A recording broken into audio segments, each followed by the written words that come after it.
Pour présenter la proposition de loi numéro 2, visant à rendre obligatoire dans chaque association sportive la signature par les licenciés d'une charte du respect de la personne pour combattre les discriminations liées à l'origine, la couleur, le sexe ou toute autre discrimination fondée sur des caractères illégitimes dans le sport.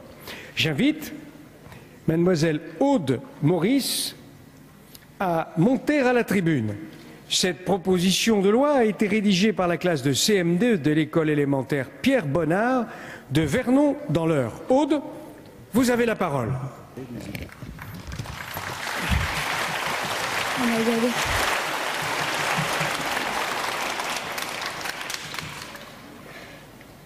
Monsieur le Président de l'Assemblée nationale, Monsieur le ministre de l'Éducation nationale, Mesdames et Messieurs les députés et chers députés juniors, je suis extrêmement fière de venir vous présenter aujourd'hui la proposition de loi que notre classe a pensée et écrite.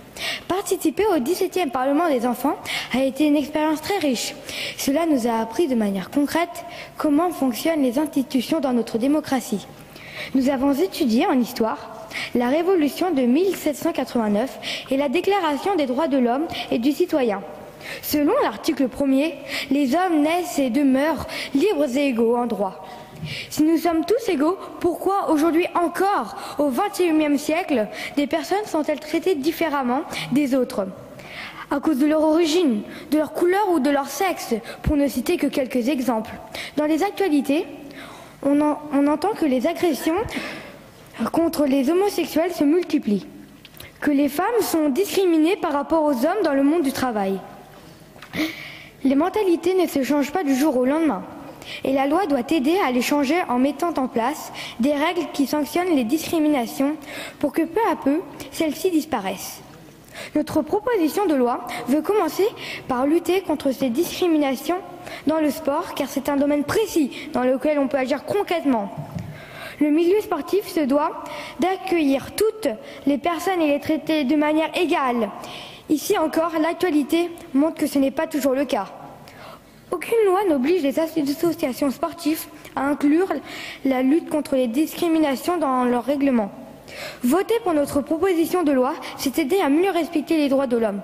C'est aider les associations sportives à éduquer les sportifs au respect de la personne. Chacun doit être conscient de la responsabilité de ses actes lorsqu'il pratique un sport. Et la signature de notre charte du respect de la personne donne un cadre à ne pas dépasser. Elle devrait déterminer précisément quelles attitudes sont à bannir formellement dans la pratique d'un sport pour lutter contre les discriminations. Qu'il s'agisse du refus d'une personne dans l'association pour des raisons discriminatoires ou encore d'une insulte ou pire, de violence. Ces règles devront être respectées au sein de chaque club, comme lors de toute autre représentation sportive entre plusieurs clubs. Chers députés juniors, si vous voulez aider à lutter contre les discriminations dans le sport, si vous souhaitez que tous aient accès au sport et se sentent respectés et en sécurité dans leur activité, si vous souhaitez que le sport reste un plaisir à pratiquer et à regarder, votez pour la proposition de loi numéro 2. Je vous en remercie.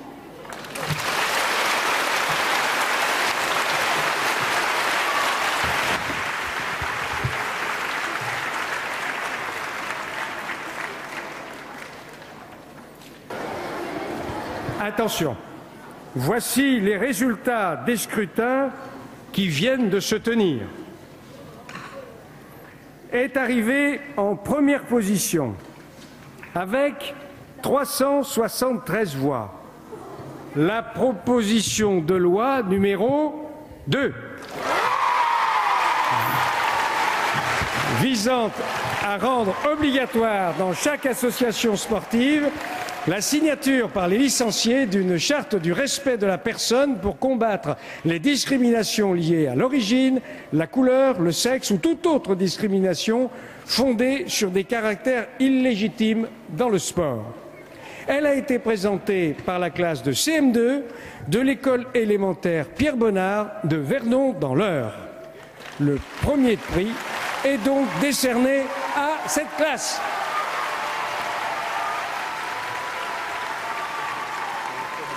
Je donne tout de suite. forte. Je vous propose, en attendant mes invités, de regarder ce reportage de Justine Chevalier. Elle a rencontré les auteurs de cette proposition de loi, les élèves de l'école Pierre Bonnard à Viernon. Reportage, on se retrouve juste après. Des quotas selon l'origine dans les clubs de football. L'affaire, il y a quelques semaines, a suscité une vive polémique. À l'école Pierre Bonnard de Vernon, dans l'Eure, pour ses élèves de CM1, CM2, la question de la discrimination était déjà présente dans les esprits. Pour eux, des fois, quand ils n'ont pas les mots pour dire qu'ils sont en désaccord avec un autre élève, le plus facile, comme pour les adultes, c'est de lancer des insultes discriminatoires. Alors, pour éviter les inégalités dans le sport, les 22 élèves ont élaboré une proposition de loi soutenue par leur député UMP, Franck Gillard. Les problèmes que nous rencontrons dans les stades, les problèmes que nous rencontrons dans le sport en général, donc c'est pas une fatalité. Il y a une coïncidence entre leur proposition et l'actualité, donc ça veut dire bien visé. Bien visé, mais aussi inspiré de leur vécu. Dans notre classe, aucun n'a la même couleur de peau. Nous avons des origines très différentes et nous... Il souhaite ainsi légiférer sur une loi visant à rendre obligatoire dans chaque association sportive la signature d'une charte du respect de la personne pour combattre tout type de discrimination. Dans les clubs, il y avait des règlements, mais si la personne ne respecte pas le règlement, elle ne serait pas sanctionnée. Alors que là, avec la charte, s'il la signe et qu'il ne la respecte pas, il sera sanctionné.